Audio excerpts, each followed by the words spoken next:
خب دوستان، امروز برای تعمیر یک دستگاه کولر 30,000 اینورتر LG اومدیم. ما قبلا اومده بودیم بالا سر این دستگاه. برد اوتدور این دستگاه ایراد داشت و خطای CSF میزد، ارتباطی بین برد داخلی و برد بیرونی. بردیم تعمیرگاه، بردیم کارگاه، تعمیرش کردیم، ایراد برطرف شد. حالا میخوایم نصب کنیم.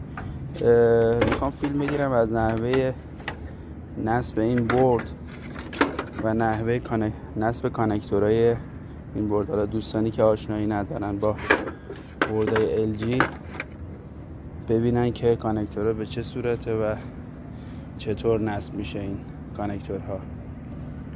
خب من دونه دونه توضیح بدم خدمتتون. ببینید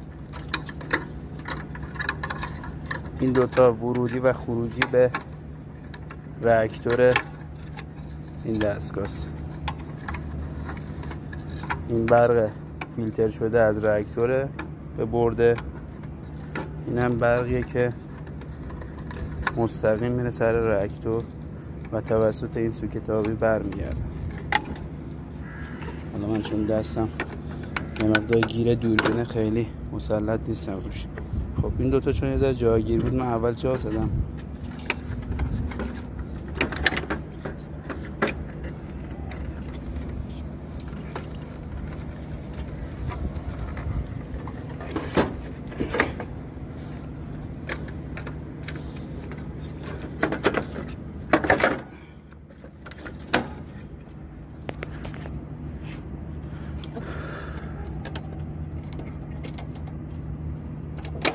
قلفت خودش میره سر جاش، پیچاش دقیقا فیکس شد. این سیم کمپرسوره، UVW کمپرسوره که از این روزنه ردش میکنیم از این شیار و بس میکنیم به این سوکت کمپرسور. حالا من چون دستم گیره دوربینه نمیتونم نصبش کنم. این وصل میشه به این سوکت. سیم فن رو داریم، یه سیم 5 رشته است.